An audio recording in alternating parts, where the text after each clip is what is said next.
منہج سلف کا اپنانا ہمارے لیے ضروری ہے۔ اس حدیث سے بھی اور قرآن کی آیت کریمہ سے بھی ایک بڑی پتے کی بات معلوم ہوتی وہ یہ ہے کہ فہم صحابہ اور صحابہ کا عمل قیامت تک محفوظ رہے گا، کیونکہ وہ معیار ہے ہمارے لیے۔ جب تک دین ہے جب تک ان کا عمل محفوظ رہے گا، کیونکہ وہ ہمارے لیے آئیڈیل ہیں، وہ ہمارے لیے معیار ہیں۔ اگر ان کا عمل محفوظ نہ ہوتا تو نبی نے ان کو کیوں نمونہ بنایا؟ اللہ رب العالمین نے ان کے ایمان لانے کے طریقے سے ہمیں ایمان لانے کا کیوں حکم دیا؟ اس سے معلوم ہوا کہ صحابہ کا عمل اور ان کا فہم، ان کا عقیدہ، ان کا منہج یہ محفوظ ہے اور قیامت تک محفوظ رہے گا، کیونکہ دین کو ان کے فہم کے بغیر انسان نہیں سمجھ سکتا ہے اور نہ ہی اس کے اوپر عمل کر سکتا ہے۔ یہ پہلی بات ہو گئی کہ وہ ہمارے لیے معیار حق ہیں۔ دوسری بات یہ ہے کہ اللہ رب العالمین ان سے راضی ہوا، اور جو ان کے نقش قدم پر چلے گا اللہ رب العالمین ان سب سے راضی ہوگا۔ میں نے خطبہ حاجہ کے بعد یا خطبہ مسنونہ کے بعد جس آیت کریمہ کی تلاوت کی تھی اس میں اللہ کیا فرماتا ہے؟ وَالسَّابِقُونَ الْأَوَّلُونَ مِنَ الْمُهَاجِرِينَ وَالْأَنصَارِ، مہاجرین اور انصار میں پہلے پہل ایمان لانے والے، وَالَّذِينَ اتَّبَعُوهُمْ بِإِحْسَانٍ، اور جنہوں نے ان کی احسان کے ساتھ اتباع کی، اخلاص کے ساتھ ان کی اتباع اور پیروی کی، رضی اللہ عنہم ورضوا عنہ، اللہ تعالیٰ ان سے راضی ہو گیا اور وہ لوگ اللہ تعالیٰ سے راضی ہو گئے۔ وَأَعَدَّ لَهُمْ جَنَّاتٍ، اللہ نے ایسے لوگوں کے لیے جنتیں بنا کر کے رکھی ہے، تجری تحتها الانہار، جس کے نیچے نہریں جاری ہوں گی، خالدین فیہا ابدا، اس جنتوں کے اندر یہ لوگ ہمیشہ ہمیشہ رہیں گے۔ ذالک الفوز العظیم، اور یہ سب سے بڑی کامیابی ہے۔ یہ سورہ توبہ کی آیت نمبر 100 ہے۔ یہاں جو اللہ نے فرمایا والذین اتبعوہم بإحسان، اس میں تابعین، تبع تابعین سب داخل ہو گئے، یہاں تک کہ قیامت تک جو بھی ان کے نقش قدم کی پیروی کرے گا سب اس کے اندر داخل ہو جائے۔ والذین اتبعوہم بإحسان، جو بھی ان کی اتباع کرے گا احسان کے ساتھ، اخلاص کے ساتھ، حسنیت کے ساتھ ان کی اتباع پیروی کرے گا ہر چیز میں، ان سب سے اللہ رب العالمین راضی ہو گیا۔ لہذا اس میں صحابہ بھی داخل ہیں، تابعین، تبع تابعین، 3 صدیوں کے لوگ بھی داخل ہیں، اور قیامت تک آنے والے وہ تمام لوگ جو صحابہ، تابعین، تبع تابعین، سلف صالحین کے نقش قدم پر چلیں گے وہ سب کے سب اس کے اندر شامل اور داخل ہیں۔ اس لیے اگر اللہ کی رضامندی ہم چاہتے ہیں تو ان کے نقش قدم کی پیروی کرنا ضروری ہے، منہج سلف کو اپنانا ضروری ہے۔ اللہ فرماتا لقد رضی اللہ عن المؤمنین، اللہ تعالیٰ مومنوں سے راضی ہو گیا، اذ یبایعونک تحت الشجرہ، جب وہ آپ سے درخت کے نیچے بیعت کر رہے تھے، فعلم ما فی قلوبہم، تو اللہ رب العالمین ان کے دلوں میں جو کچھ تھا سب اللہ تعالیٰ کو علم تھا، فانزل السکینۃ علیہم، اللہ رب العالمین ان کے اوپر سکون نازل کیا، واثابہم فتحا قریبا، اور بہت قریب اللہ رب العالمین ان کو فتح عطا فرمائی۔ یہ سورہ فتح کی آیت نمبر 18 ہے۔ اس آیت کریمہ میں بھی اللہ رب العالمین نے مومنوں سے راضی ہونے کا ذکر کیا۔ یہاں مومنون سے سب سے پہلے مراد صحابہ ہیں، اور جو بھی صحابہ کی طریقے سے ایمان لائے، ان کے نقش قدم کی پیروی کرے، وہ سب کے سب اس کے اندر داخل اور شامل ہیں۔ تو اس سے معلوم ہوا کہ اللہ کی رضامندی انہی لوگوں کو حاصل ہوگی جو صحابہ، تابعین، تبع تابعین یا سلف صالحین کے نقش قدم پر چلیں گے۔ نمبر 3، سب سے بہترین صدیاں وہی ہیں جو ان 3 زمانے کے لوگ تھے۔ اللہ کے رسول کی حدیث خیر الناس قرنی، سب سے بہتر لوگ ہماری صدی کے ہیں، اور قرن کہتے ہیں 100 سال کو، 100 سال، اور ثم الذین یلونہم، پھر جو ان کے بعد آئے، ثم الذین یلونہم، پھر جو ان کے بعد آئے، یعنی 3 صدیوں کے لوگوں کی آپ نے تعریف کی اور ان کو بہتر قرار دیا۔ جب یہ بہتر لوگ ہیں، بہتر ہر لحاظ سے، ایمان، عقیدہ، عمل، کردار، سب لحاظ سے، لہذا وہ جب سب سے بہتر لوگ ہیں تو بہتر لوگوں ہی کی اتباع انسان کرتا ہے اور انہی کی اتباع کرنے کا حکم دیا گیا ہے۔ چوتھی چیز یہ ہے کہ ان کے راستے کی مخالفت پر جہنم کی وعید اللہ رب العالمین نے سنائی۔ جو سلف صالحین، صحابہ، تابعین، تبع تابعین، 3 صدی کے لوگ ہیں، ان کے نقش قدم کو چھوڑ دے گا وہ گمراہ ہو جائے گا، اور ایسے آدمی کے لیے جہنم ہوگا، ایسے لوگوں کے لیے۔ اللہ رب العالمین نے جہنم کی وعید سنائی ہے اللہ تعالیٰ کے ارشاد ہے وَمَن يُشَاقِقِ الرَّسُولَ مِن بَعْدِ مَا تَبَيَّنَ لَهُ الْهُدَى، جو رسول کی نافرمانی کرے ہدایت واضح ہو جانے کے بعد، وَيَتَّبِعْ غَيْرَ سَبِيلِ الْمُؤْمِنِينَ، اور سبیل المؤمنین کی اتباع نہ کرے۔ سبیل المؤمنین، مومنین میں سب سے پہلے صحابہ اور جو ان کی طریقے سے ایمان لائے سب کے سب اس کے اندر داخل ہے۔ نُوَلِّهِ مَا تَوَلَّى، ہم کیا کریں گے؟ وہ جدھر جائے گا ہم اس کو ادھر پھیر دیں گے۔ وَنُصْلِهِ جَهَنَّمَ وَسَاءَتْ مَصِيرًا، اور ہم اس کو جہنم میں داخل کریں گے اور یہ بہت برا ٹھکانہ ہوگا۔ تو صحابہ اور تابعین یا سلف صالحین کے نقش قدم کو چھوڑ دینا، ان کا اتباع اور پیروی نہ کرنا، یہ جہنم کے راستے پر چلنا۔ اور یہ وعید کس نے سنائی ہے؟ اللہ رب العالمین نے سنائی۔ اللہ رب العالمین نے یہ سخت وعید سنائی ہے جو مومنین کے یعنی صحابہ اور جو ان کے نقش قدم کی پیروی کرنے والے ہیں ان کے راستے کو چھوڑ دے گا، ایسے لوگوں کے لیے کیا ہے؟ جہنم ہے۔ آپ دیکھیں کہ مسلمانوں میں گمراہی کی ابتدا منہج سلف چھوڑنے کی بنا پر ہوئی۔ سب سے پہلا فرقہ خوارج، انہوں نے قرآن کی آیت کریمہ کو سلف صالحین کے فہم کے مطابق نہیں سمجھا، صحابہ کے فہم کے مطابق نہیں سمجھا، وہ گمراہ ہو گئے۔ ہمارے نبی نے فرمایا جہنم کے کتے ہیں وہ۔ ہمارے نبی نے فرمایا کہ وہ دین سے ایسے نکل گئے جیسے تیر شکار سے نکل جاتا ہے۔ ہمارے نبی نے فرمایا کہ اگر وہ ہمیں مل جائیں گے تو ہمیں انہیں ایسے قتل کریں گے جیسے عاد و ثمود کو قتل کیا گیا۔ کیوں؟ اس لیے کہ صحابہ کے منہج کو چھوڑ دیا، قرآن کی ایک آیت کریمہ کا معنی اور مطلب اس فہم کے مطابق نہیں سمجھا جس طریقے صحابہ نے سمجھا تھا، وہ گمراہ ہو گئے۔ اور اس قدر ان کے اندر گمراہی ہو گئی کہ ان لوگوں نے صحابہ کا قتل کرنا شروع کر دیا، مسلمانوں کا قتل کرنا شروع کر دیا، اور اس طریقے سے جو کفار تھے ان کو چھوڑ دیا، اور ایسے ایسے عقیدے بعد بھی لوگوں نے گڑھے جو سلف صالحین اور ان کے نقش قدم پر چلنے والوں کے خلاف عقیدے تھے، اس لیے ان کو خوارج کہا گیا۔ وہ دین سے نکل گئے اس لیے خارجی، وہ امیر اور ولی امر کی اطاعت سے نکل گئے اس لیے ان کو خارجی کہا گیا، اور جو اہل سنت والجماعت یا سلف صالحین کے نہج پر چلنے والی جماعت ان کا جو عقیدہ ہے اس عقیدے سے نکل گئے اس لیے ان کو خوارج کہا گیا۔ کیوں ہوا ایسا؟ ایک آیت کریمہ کے سمجھنے میں انہوں نے سلف صالحین کے منہج کو چھوڑ دیا، صحابہ کے منہج کو چھوڑ دیا، اور ایک نیا معنی انہوں نے بنایا، ایک نیا معنی اس آیت کا کیا، اس لیے وہ صحیح راستے سے بھٹک گئے۔ ایک آیت کریمہ کی وجہ سے آپ دیکھیں غلط معنی سمجھنے کی وجہ سے منہج کو چھوڑ دیا انہوں نے۔ ان لوگوں کے عقیدے کے اندر کوئی خرابی نہیں آئی تھی شروع میں، جن کے بارے میں بتائی جا رہی بات، جو خوارج جنہوں نے علی رضی اللہ تعالیٰ عنہ کے خلاف خروج کیا تھا، منہج کے اندر ان کے فتور آیا، صحابہ کے منہج کو چھوڑا، پھر عقیدہ بھی بگڑا، منہج بگڑ چکا تھا، اس لیے ایسے لوگوں کے بارے میں سخت وعید احادیث کے اندر بیان کی گئی۔ تو اس لیے ان کے راستے کی مخالفت پر جہنم کی وعید اللہ رب العالمین نے سنائی۔ نمبر 5، اللہ رب العالمین ان کی اتباع اور پیروی کرنے کا حکم دیا۔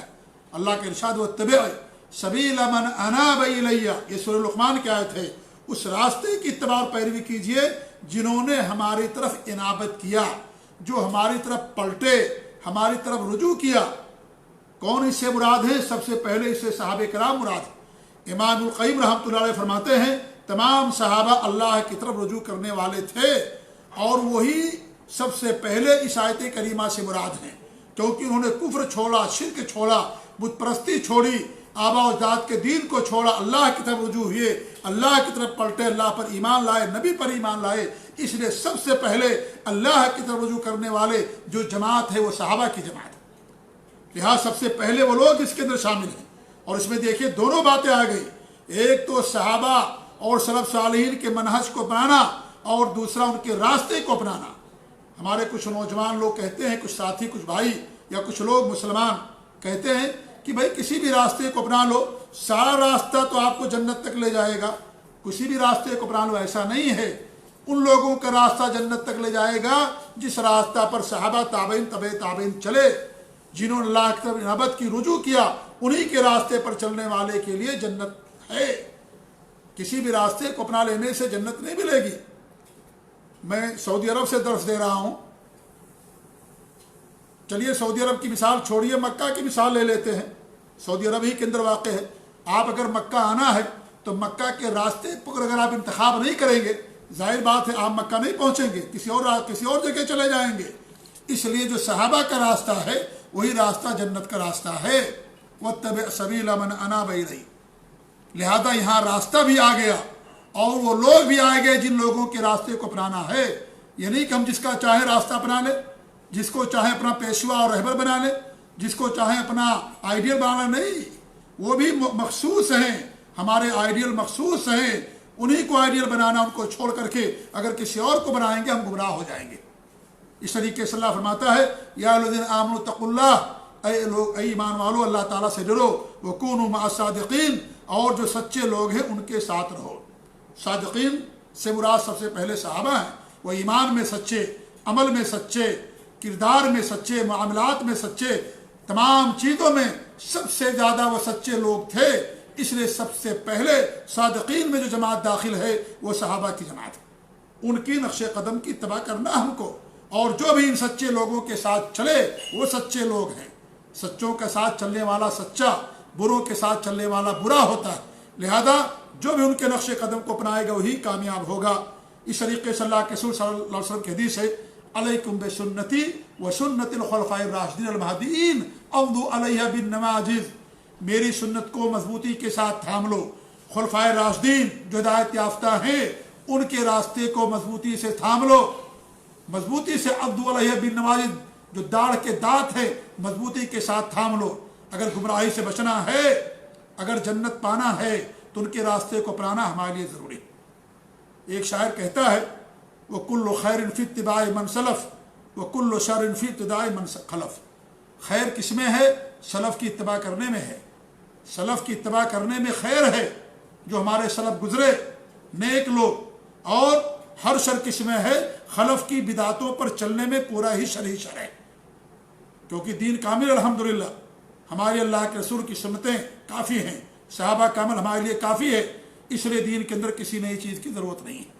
ابن مسعود رضی اللہ عنہ فرمایا اذا رأیتم محدثا فعلیکم بالعہد الاول، جب تم کوئی نئی چیز دیکھو تو جو پہلے زمانے کے لوگ گزر چکے ہیں عہد اول صحابہ، ان کے نقش قدم کی اتباع کرو، نئی چیزوں کو چھوڑ دو، تمہارے لیے آئیڈیل صحابہ ہیں۔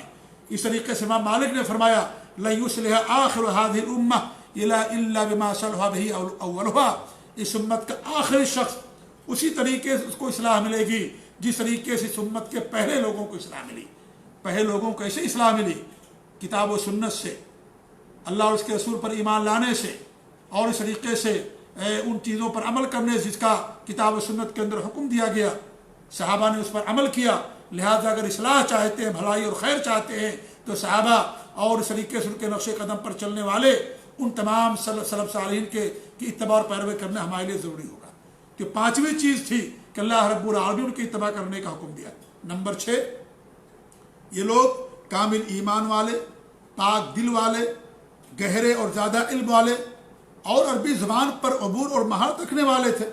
براہ راست انہوں نے اللہ کے رسول صلی اللہ علیہ وسلم سنا، قرآن کا نزول اپنی آنکھوں سے دیکھا، اس کے معانی نبی سے سیکھے، اور زمانے جاہلیت کو بھی دیکھا اور اسلام کا بھی زمانہ پایا، اور اس وقت اللہ کے رسول کی مدد کی جب سب نے ان کا انکار کر دیا۔ اس لیے یہ کامل ایمان والے تھے، ہمارے لیے آئیڈیل اور نمونہ ہیں، یہ لوگ پاک اور سچے دل والے تھے۔ عبداللہ بن مسعود فرماتے رضی اللہ تعالیٰ عنہ ومن کان مستنن فلیستن بمن قدمات، جو کسی کی پیروی کرنا چاہتا ہے اس کو اپنے لیے اسوہ بنائے جس کی وفات ہو گئی ہے۔ فإن الحی لا تؤمن علیہ الفتنہ، کیونکہ جو زندہ انسان ہے اس پر اس سے فتنہ محفوظ نہیں ہے، فتنے کے اندر پڑ سکتا ہے۔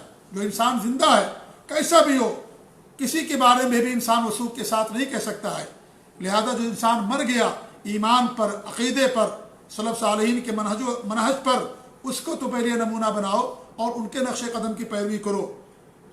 اولئک صحابہ محمد، یہ محمد صلی اللہ علیہ وسلم کے صحابہ اور آپ کے ساتھی ہیں، جانشین ہیں، جنہوں نے کانوا ابر هذه الامة قلوبا واعمقهم علما واقلهم تکلفا، اس امت کے سب سے پاک دل والے تھے، سب سے گہرے علم والے تھے، اور سب سے کم تکلف کرنے والے تھے۔ بڑا گہرا علم تھا ان کا، دل بھی ان کا بہت پاک و صاف تھا، دل کے اندر قدورت نہیں تھی، حسد نہیں تھا، سچے لوگ تھے، اور اس طریقے سے ان کے اندر علم کی گہرائی تھی، آج جو ہم ایک بات کو بتانے کے لیے پورا درس دیتے ہیں، صحابہ کرام اور سلف صالحین ایک دو جملوں کے اندر پوری بات کو بتا دیا کرتے تھے، پوری بات کو بتا دیا کرتے۔ اس طریقے سے اللہ رب العالمین کے علم کے اندر گہرائی رکھی تھی۔ ایک بات کو سمجھانے کے لیے پورا ایک درس ہمیں دینا پڑتا ہے، لیکن ایک جملے میں چند جملوں کے اندر وہ پوری بات کو بتا دیا کرتے تھے۔ اس طریقے سے ان کا گہرا علم تھا، کیونکہ اللہ کے رسول سے انہوں نے علم حاصل کیا، براہ راست قرآن کو نزول ہوتے دیکھا، ہمارے بھی ان کا تزکیہ کیا، ان کی تربیت کی، اس لیے یہ لوگ سب سے زیادہ کامل ایمان والے تھے۔ اللہ رب العالمین نے فرمایا قرآن مقدس کے اندر کہ هو الذی بعث فی الامین رسولا منہم، کہ امیوں میں، ان پڑھوں میں انہی میں سے رسول بنا کر کے بھیجا، یتلو علیہم آیاتہ، جو ان پر ان کی آیتوں کی تلاوت کرتے، اللہ کی آیتوں کی تلاوت کرتے ہیں، ویزکیہم، اور ان کا تزکیہ کرتے ہیں، ویعلمہم الکتاب والحکمہ، اور ان کو کتاب و حکمت کی تعلیم دیتے ہیں۔ آیتوں کی تلاوت کرتے ہیں صحابہ پر، اور ان کا تزکیہ کرتے ہیں، ان کی تربیت کرتے ہیں۔ جس کی تزکیہ اور تربیت نبی اکرم صلی اللہ علیہ وسلم کے ہاتھوں انجام پائے، وہ کتنا مقدس اور کتنے پاک باز لوگ ہوں گے، آپ اندازہ کر سکتے ہیں، کیونکہ ہمارے نبی سے بڑھ کر کوئی پاکیزہ شخص نہیں گزرا۔ آپ سب کے سردار نبیوں کے، آپ سب سے زیادہ اچھے دل والے، پاک دل والے، سب سے متقیوں کے سردار، سب کے، آپ سے نہ کوئی افضل، نہ آپ سے کوئی معزز، نہ آپ سے کوئی پاکیزہ انسان شخص نہیں گزرا اس قدر۔ اور جب آپ نے ان کی تربیت کی، وہ لوگ بھی اسی طریقے سے ہوئے، اور وَعَلَّمَهُمُ الْكِتَابَ وَالْحِكْمَةَ، اور ان کو کتاب و حکمت کی تعلیم دیتے ہیں۔ یہاں کتاب سے مراد قرآن ہے، اور حکمت سے مراد حدیث ہے۔ الکتاب اور حکمہ جہاں ایک ساتھ آئے، علماء نے بیان کیا ہے، امام ابن القیم نے اور دیگر علماء نے، کہ وہاں پر حکمت سے مراد سنت اور حدیث ہوتی ہے۔ اگر قرآن اور حکمت ایک ساتھ آئے، الکتاب اور حکمہ، تو حکمت سے مراد سنت ہوتی ہے۔ تو اللہ رب العالمین نے یہ بیان کیا نبی صلی اللہ علیہ وسلم کے تعلق سے کہ اللہ کے رسول صلی اللہ علیہ وسلم نے ان کا تزکیہ فرمایا۔ اور اس طریقے سے عبداللہ بن مسعود رضی اللہ عنہ فرماتے ہیں، ان اللہ نظر فی قلوب العباد، کہ اللہ رب العالمین نے بندوں کو دلوں کو دیکھا، فوجد قلب محمد صلی اللہ علیہ وسلم خیر قلوب العباد، تو محمد صلی اللہ علیہ وسلم کے دل کو بندوں میں سب سے بہتر دل پایا۔ تمام انسانوں میں حضرت آدم سے لے کر کے قیامت کے آخری انسان تک سب سے بہتر دل اگر کسی کا تھا تو ہمارے نبی صلی اللہ علیہ وسلم کا تھا۔ اللہ رب العالمین نے فاصطفاہ لنفسہ، اللہ رب العالمین ان کو اپنے نفس کے لیے چن لیا، فابتعثہ برسالتہ، اور اپنی رسالت دے کر کے مبعوث کیا۔ ثم نظر فی قلوب العباد بعد قلب محمد صلی اللہ علیہ وسلم، پھر بندوں کے دلوں میں دیکھا محمد صلی اللہ علیہ وسلم کے دل کے بعد، فوجد قلوب اصحابہ خیر قلوب العباد، تو بندوں کے دلوں کو، تو آپ صلی اللہ علیہ وسلم کے جو صحابہ ہیں ان کے دلوں کو بندوں میں سب سے بہتر دل پایا۔ فجعلہم وزراء نبیہ، پھر ان کو اپنے نبی کا ساتھی بنایا، وزیر بنایا۔ یقاتلون علی دینہ، جو ان کے دین کے لیے قتال کرتے، جنگ کیا انہوں نے دین کی نشر و اشاعت کے لیے، دین کو دنیا میں عام کرنے کے لیے جنگ کیا ہمارے نبی کے ساتھ۔ یہ صحابہ کرام ہیں جو سب سے زیادہ پاکیزہ دل والے ہیں نبیوں کے بعد، سب سے زیادہ، تو اللہ رب العالمین نے ان کو اپنے نبی کی صحبت کے لیے منتخب کیا۔ یہ مسند احمد کی جو کے اندر بیان کیا ہے، اور اس کی سند صحیح ہے۔ اس طریقے سے امام، اور اسی طریقے سے ان کا ایک اور بھی قول ہے امام عبداللہ بن مسعود رضی اللہ تعالیٰ عنہ کا، وہ کہتے ہیں کہ اولئک اصحاب محمد، یہ اصحاب محمد ہے صلی اللہ علیہ وسلم، محمد صلی اللہ علیہ وسلم کے صحابہ ہیں۔ افضل هذه الامہ، اس امت کے سب سے افضل لوگ ہیں، اس امت ہی کے نہیں بلکہ انبیاء کے بعد سب سے افضل لوگ ہیں۔ جتنی بھی امتیں آئیں، تمام امتوں میں سب سے افضل امت یہ امت ہے، اور اس امت میں سب سے افضل لوگ صحابہ کرام، انبیاء کے بعد صحابہ ہی کا مقام مرتبہ۔ ابرھا قلوبا، پوری امت میں سب سے زیادہ پاک دل والے، واعمقہم علما، سب سے زیادہ گہرے علم والے، واقلہم تکلفا، اور سب سے کم تکلف کرنے والے، قوم اختارہم اللہ لصحبت نبیہ واقامت دینہ، وہ ایسی قوم تھی، ایسی پاکیزہ اور مقدس اور معزز قوم تھی جن کو اللہ رب العالمین نے اپنے نبی کی صحبت کے لیے، ہم نشینی کے لیے منتخب کیا، وہ اقامت دین ہی، اور اپنے دین کو دنیا میں قائم کرنے کے لیے ان کو منتخب کیا۔ صحابہ کے ذریعے سے ہم کو دین ملا، پوری دنیا کے اندر صحابہ کے ذریعے اللہ کے فضل کے بعد دین کی نشر و اشاعت ہوئی. فعرفوا لهم فضلهم، لہذا ان کے فضل کو پہچانو. واتبعوهم فی آثارهم، ان کی سنتوں کی اتباع اور پیروی کرو. وتمسکوا بما استطعتم من اخلاقهم ودینهم، اور ان کے اخلاق اور ان کے دین ایمان اور عمل کو استطاعت بھر مضبوطی کے ساتھ تھام لو. کانوا علی الہدی المستقیم، وہ سیدھے راستے پر تھے، سیدھے راستے پر تھے، ہدایت یافتہ لوگ تھے. یہ ابن عبد البر نے ان کے اس قول کو اپنی کتاب جامع بیان علم کے اندر بیان کیا. تو اس سے معلوم ہوا کہ یہ سب سے کامل ایمان والے تھے، سب سے پاکیزہ دل والے تھے، گہرے علم والے تھے. اور ظاہر بات ہے یہ دین کی باتیں ہو رہی ہیں، لہذا جب سب زیادہ کامل ایمان والے، ان کا عقیدہ، ان کا ایمان سب مضبوط اور کامل اور پاک دل والے، گہرے علم والے، تو ظاہر بات ہے وہی ہمارے لیے آئیڈیل اور نمونہ بھی ہے. اور جو بھی ان کے نقش قدم پر چلے گا ان کے اندر یہ ساری چیزیں پیدا ہوں گی. تو اس طریقے سے چھٹی چیز ہم نے آپ کے سامنے بیان کی وہ یہ کہ کامل ایمان اور پاک دل والے تھے، لہذا ان کی اتباع کرنا ہمارے لیے ضروری. نمبر 7، اللہ رب العالمین نے انہیں حقیقی اور سچے مومن ہونے کا سرٹیفکیٹ عطا فرمایا، سند عطا کر دی ہے قیامت تک کے لیے کہ ان سے بہتر کوئی مومن پیدا نہیں ہوا صحابہ سے. لہذا جب حقیقی مومن وہی ہیں تو اگر کوئی حقیقی مومن بننا چاہتا ہے تو ان کے نقش قدم کو اپنائے بغیر حقیقی مومن نہیں ہو سکتا. اللہ نے ان کو ان کے ایمان اور عمل اور کردار کی بنا پر، اپنے نبی کا ساتھ دینے کی بنا پر اور دیگر خوبیوں اور کمالات اور فضائل اور مناقب کی بنا پر اللہ رب العالمین ان کو حقیقی مومن کا سرٹیفکیٹ دیا. لہذا آج جو ان کو حقیقی مومن مان کر کے ان کے نقش قدم کی اتباع اور پیروی کریں گے وہی حقیقی مومن کہلائیں گے.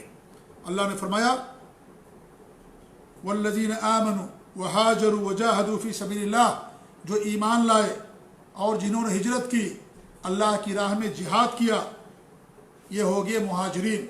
والذین آووا ونصروا، اور جنہوں نے ان کو پناہ دی اور ان کی مدد کی، اولئک هم المؤمنون حقا، یہی حقیقی مومن ہیں، یہی سچے مومن ہیں. صحابہ یعنی مہاجرین اور انصار، صحابہ کی دو جماعتوں کا اللہ رب العالمین نے ذکر کیا. ایک مہاجرین وہ جو مکہ اور دیگر شہروں کو چھوڑ کر کے مدینہ، ان کو مہاجرین کہا گیا. اور انصار وہ جو مدینہ کے رہنے والے تھے جنہوں نے ان کو پناہ دی، ان کی مدد فرمائی. حالانکہ یہ دونوں کے اندر وصف پایا جاتا تھا. دونوں کے اندر کیا مہاجرین نے مدد نہیں کی تھی اللہ اور اس کے رسول کی؟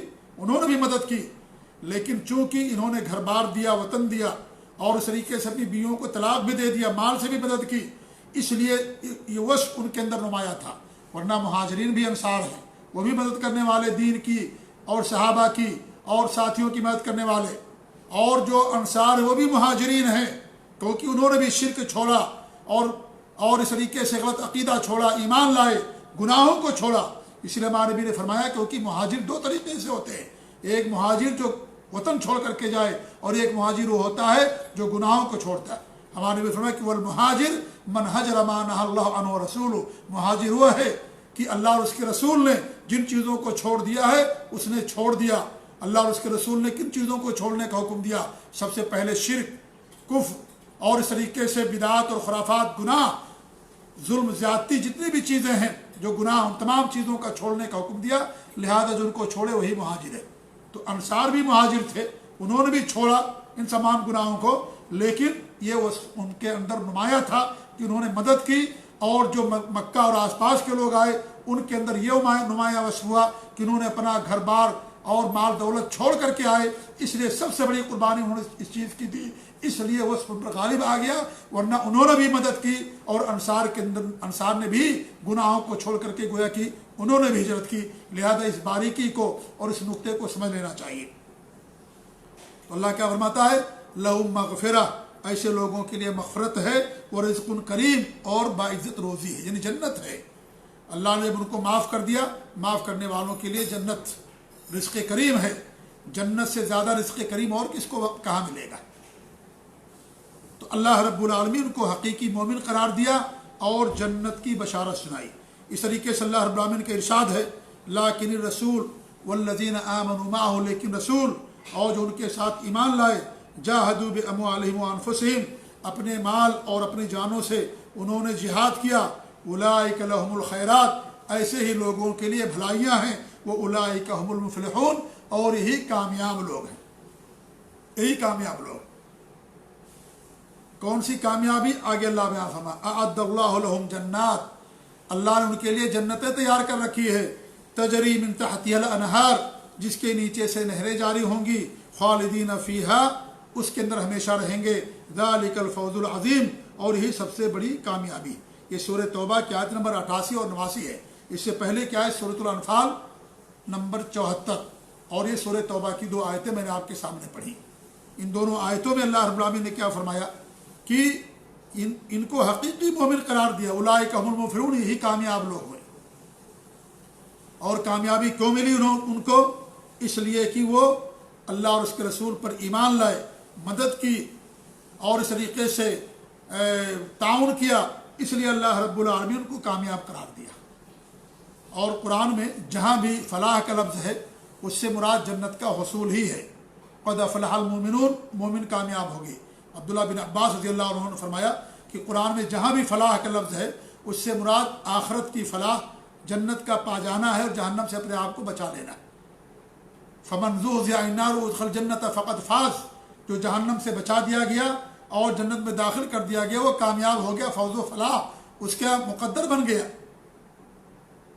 اسی لیے اللہ رب العالمین مفلحون کی بات کیا فرمایا اعد اللہ لہم جنات اللہ نے ان کے لیے جنتیں تیار کر رکھی ہے تو یہ صحابہ ہیں جو بھی ان کے نقش قدم پر چلے گا وہ جنت کا حقدار بنے گا اس طریقے سے اللہ رب العالمین ایک دوسری آیت کے اندر فرماتا ہے کہ قل الحمدللہ آپ کہہ دیں کہ تمام تعریف اللہ رب العالمین کے لیے ہے وسلام علی عبادہ الذین اصطفیٰ اور ان لوگوں کے اوپر اللہ کے ان بندوں پر سلامتی ہے جن کو اللہ نے منتخب کر لیا اللہ نے کن کو منتخب کیا ابن عباس فرماتے ہیں کہ اس سے مراد صحابہ ہیں صحابہ کو اللہ رب العالمین نے اپنے نبی کی صحبت کے لیے منتخب کیا ایمان کے لیے عمل کے لیے نبی کا ساتھ دینے کے لیے دین اسلام کی نشر و اشاعت کے لیے دنیا کے اندر دین کو پھیلانے کے لیے صحابہ کرام کو اللہ رب العالمین نے منتخب کیا اپنے نبی کا وزراء اور ساتھی اور ہم جانشین اور ساتھی کے طور پر لہذا یہ جب چنے ہوئے لوگ ہیں جن کو اللہ رب العالمین نے چنا اور ان پر سلامتی ہوگی تو ظاہر بات ہے یہ سب کے سب کامل ایمان والے تھے اسی لیے اللہ رب العالمین نے ان کی تعریف بیان کی تو یہ 7ویں چیز ہوگی جو آپ کے سامنے بیان کی گئی 8ویں چیز یہ ہے کہ یہ صحابہ یہ دور نبوت کے بہت قریب دور نبوت کے لوگ ہیں نبی کا ساتھ دینے والے ہیں اور یہ اللہ رب العالمین کی سنت ہے کہ جیسے زمانہ دور ہوتا جاتا ہے اختلاف اور فتنے اور دین سے دوریاں پیدا ہوتی چلی جاتی ہیں اس لیے آپ دیکھیے ان کے ہاں فتنے نہیں تھے اگر فتنے ہوئے تو بعد میں پیدا ہوئے اور کم فتنے تھے جب تک عمر رضی اللہ تعالیٰ عنہ بقید حیات تھے امت کے اندر کوئی فتنہ نہیں تھا اور جب ان کو شہید کر دیا گیا تو اس کے بعد فتنے کے دروازے کھلنا شروع ہوئے انہوں نے ڈٹ کر کے مقابلہ کیا فتنوں کا قلاقمہ کیا اور اس طریقے سے اللہ کے رسول صلی اللہ علیہ وسلم کی سنت کو دنیا کے اندر عام کیا تو اس طریقے سے کتاب و سنت کو مضبوطی سے تھام کر کے رکھا تو جیسے جیسے زمانہ دور ہوتا جاتا ہے لوگوں کے اندر گمراہیاں آتی جاتی ہیں تو چونکہ یہ نبی کے زمانے کے لوگ ہیں اس لیے سب سے پاک اور اچھے سچے لوگ تھے اس لیے بھی یہ ہمارے لیے آئیڈیل اور نمونہ ہیں اور جو بھی ان کے نقش قدم پر چلے اور اس طریقے سے یہ 3 صدیوں کے لوگ جن کی ہمارے نبی نے تعریف کی ان کو جنہوں نے اپنا آئیڈیل نمونہ بنایا وہ لوگ بھی گویا کہ کیا ہیں وہ سب کے سب آئیڈیل اور نمونہ تو یہ بھی ایک اہم بات ہے کہ یہ لوگ ہمارے لیے کیوں منہج سلف اس لیے کہ نبی کے زمانے کے لوگ ہیں اور ظاہر بات انہوں نے قرآن کو آنکھوں سے اترتے دیکھا نبی کی حدیثوں کو نبی کی زبان مبارک سے سنا نبی کا ساتھ دیا سفر و حضر میں نبی کے ساتھ اٹھتے بیٹھتے تھے رہتے تھے اور اس طریقے سے نبی کی سنتوں کو جو ہے سنا نبی کی زبان سے نبی کا ساتھ دیا ہمارے نبی ان کی تعریف کی تزکیہ